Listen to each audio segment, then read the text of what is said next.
Olá, olhando os vídeos aqui no canal, dá para ver que tem vários vídeos sobre displays.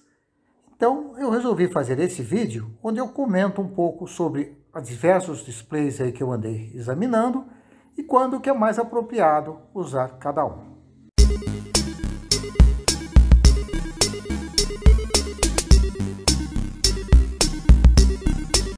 O primeiro tipo de display que eu vou falar é o display de 7 segmentos, né? É um display assim mais simples, display de LED. Ele é principalmente para apresentar números, né? Embora com um pouco de boa vontade a gente consiga usar ele também para apresentar algumas letras, né? A vantagem é que ele normalmente oferece aí um tamanho maior, então fica mais visível. Então é um display que é interessante aí em alguns projetos onde a gente quer apenas apresentar números e que tenha um certo destaque para eles. Então, por exemplo, aí tem aí a foto aí do meu projeto do Lunar Lander, né? O joguinho de aterrissagem lunar, onde eu usei vários desses displays. Esses displays são disponíveis tanto como dígitos separados, como em módulos, normalmente com algum chip controlador, o que simplifica a conexão deles e o controle.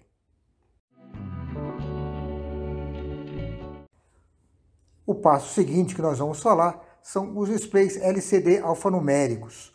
Existem algumas variações de formato, o mais comum aí é provavelmente 2 linhas por 16 colunas.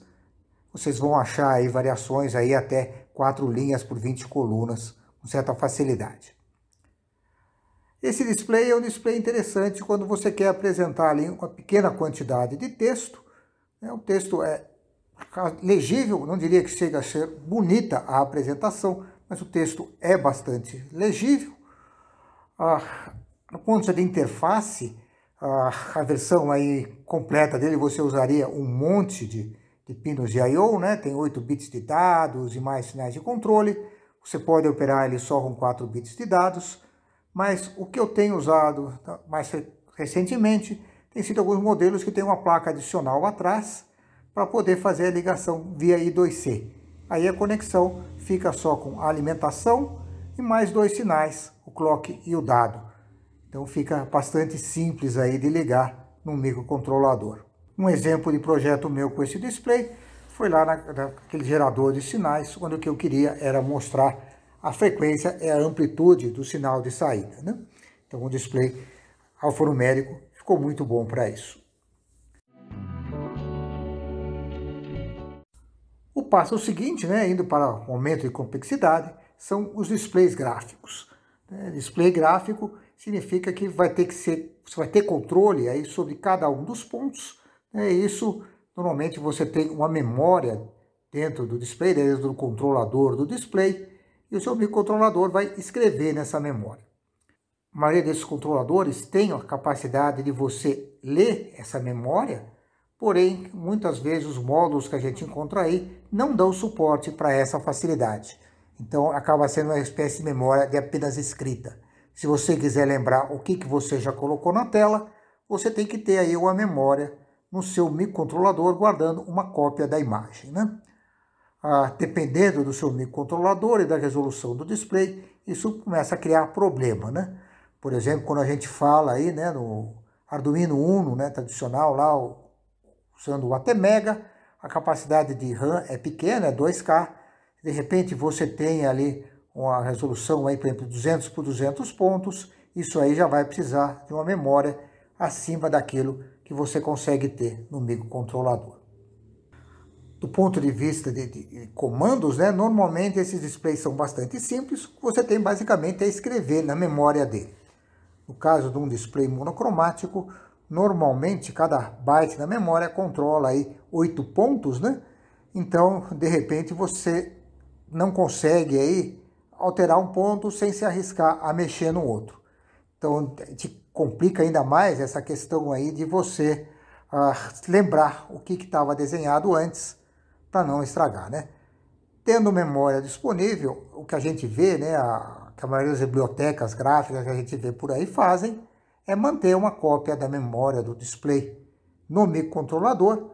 Então, você faz operações em cima dessa memória, você faz os desenhos, tudo mais, e depois ele pega e copia numa tacada só toda essa memória para o display. O primeiro tipo de display gráfico que eu vou falar aqui é o display o Nokia 5110, né?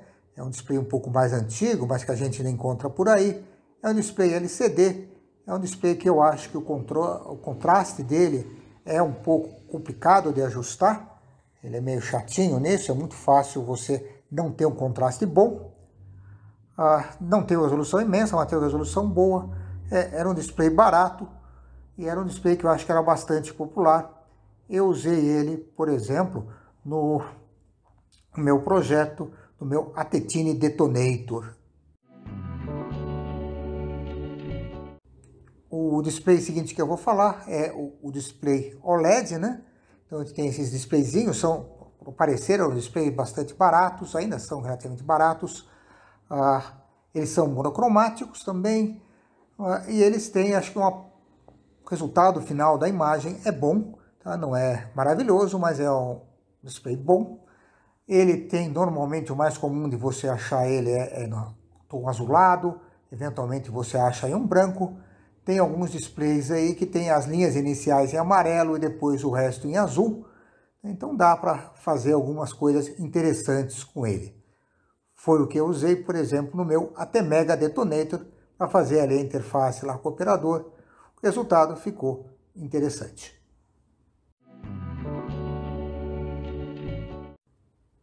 Passando aí para o passo seguinte, né? A gente tem aí displays coloridos. Em particular, aí, o primeiro display que eu vou falar é esse display aqui IPS, né? De 0,96 polegadas. É um display que tem uma aparência muito boa, certo? As cores são bem vibrantes, né? É um displayzinho pequeno, esse modelo em particular, mas ele realmente chama bastante atenção. Então é um display que eu usei, por exemplo, né, ligado ao Raspberry Pi, para indicar lá qual era o IP dele e também para indicar, no caso, um sensor de porta que eu queria indicar se a porta estava aberta ou fechada, né? Ainda falando de displays tipo IPS, né? Um mais recente aí, que eu apresentei em alguns vídeos, é o display redondo, né? É algo mais curioso, sim, do que exatamente prático, né? Porque você acaba jogando fora, cortando fora a parte dos pontos do display, mas fica bastante bonito e para algumas aplicações, se quiser fazer um relógio, um medalhão, fica uma coisa muito bacana. É claro que você poderia ter um resultado semelhante com um display retangular ou quadrado, colocando por cima uma máscara, né? Alguma coisa escondendo o resto dos pontos e deixando só um círculo ali visível, né? Esse display, por enquanto, eu não fiz nenhum projeto, mas é um display que eu tenho aí bastante interesse. A gente também acha displays aí coloridos, LCD, com tamanho e resolução maior. Aí, obviamente, a memória envolvida é maior, o tempo de atualização pode ser um pouco maior, mas o resultado também é bom, né? Então, por exemplo, eu estou mostrando aí, é um kit da antiga Flip Flop, agora Maker Hero, né? Onde ele fica mostrando ali temperatura, informações aí de tempo. Então ele usa aí a capacidade gráfica para isso. É um displayzinho um pouco maior aí, uma caixinha impressa 3D. Ficou um resultado legal. Falando em tecnologia diferente, a gente tem aí os displays de e-paper, né?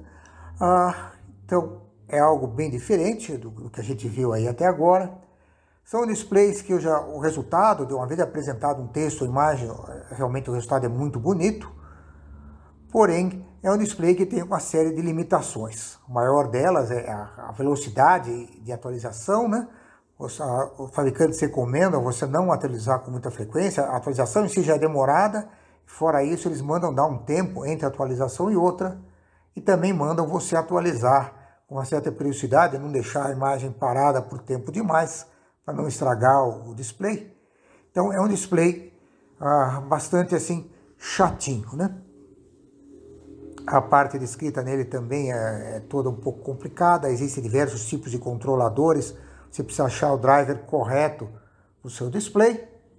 Então é um display para algumas aplicações mais especiais, ou aplicações onde você quer ter algo com aparência bonita, com bom contraste, né? Monocromático normalmente. Existem já algumas versões aí de 2 cores, mas são muito complicados, a atualização é ainda muito pior, né? E onde a informação que você apresenta não muda com muita frequência, é coisa que vai ser atualizada a cada vários minutos aí, ok? Então era mais ou menos isso que eu tinha que dizer, né? Vocês podem ver que a quantidade imensa de displays, quantidade grande aí de aplicações possíveis. Muitas vezes um display pode servir com várias aplicações. O que você sempre tem que pensar é, em primeiro lugar, o que eu quero apresentar, qual display vai apresentar aquela informação de uma forma mais legível, eventualmente mais bonita, né?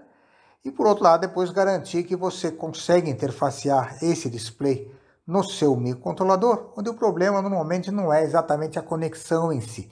A maioria deles aí usa SPI ou I2C, que é bastante tranquilo com todos os microcontroladores, porém, somente no caso dos gráficos, você tem a questão de ter a memória necessária para manter uma imagem para poder atualizar o display, ok?